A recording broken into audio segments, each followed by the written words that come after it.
It's Cinemassacre's Monster Madness.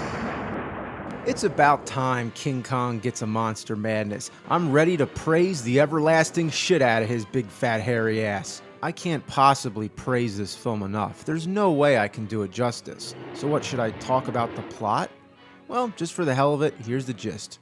Carl Denham's a filmmaker on a voyage to Skull Island, an uncharted mystical land where prehistoric creatures run amok. He brings with him a young lady named Anne Darrow, who he casts as the lead actress. But the natives of the island capture her as a sacrifice to their god, the giant ape Kong. But Kong finds a unique interest in her and carries her off into the jungle. Denham and his crew venture in to get her back. In the end, Kong's captured and brought to New York City, where he escapes, retrieves Anne, and climbs the Empire State Building in one of the most iconic finales of all time. This is the stuff in which legends are born. I saw it when I was a little kid, and I was never the same after it. I found out later that I was not alone. It seems every filmmaker from Ray Harryhausen to Peter Jackson was inspired by it as well. And I saw it in the 80s. I can't even imagine how revolutionary it was back in 1933. Everything about it is entertaining. The jungle has such a magical quality. I love staring into the background, just knowing that all that stuff was crafted by hand. But the more times I see it and the more I analyze it, the more I fall in love with this movie. I highly recommend getting the double DVD release. On the second disc, there's a 7-part documentary detailing the making of Kong. As you probably know, King Kong and all the dinosaurs are stop motion, but it's hard to imagine the hard work that went into it. To animate 1 minute's worth of film could have taken 150 hours. And to combine the live actors with the stop motion footage, they had to invent all these new techniques. Sometimes the actors were performing in front of a rear projection. Other times the two pieces of footage were composited together. And other times the scenes with the real actors were projected into the background frame by frame while the stop motion creatures were being animated around them. Also, there were full-size parts of Kong, such as the hand, the face, and the feet. For example, the scenes where Kong's stomping people in the ground or putting them in his mouth.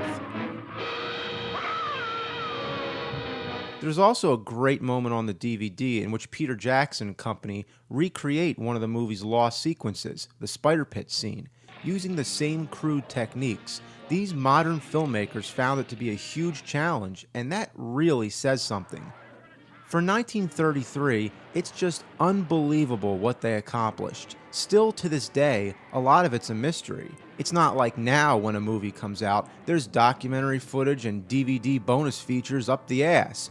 You know every last detail of how a movie's made. But back then, they knew better to keep a lot of it secret. It was more for the art and not just the money.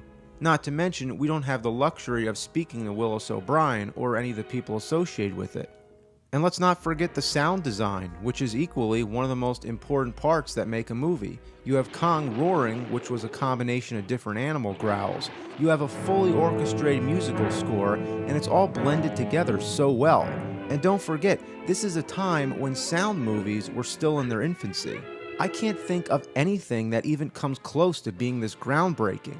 In film school, professors shove Citizen Kane up your ass and tell you it's the best movie ever made. Well, that too is a very monumental film, and it pioneered a lot of new techniques. But look at Kong, nearly a decade before it. Phenomenal visual effects, phenomenal soundtrack, and a timeless story of Beauty and Beast. It's an excellent film on every level.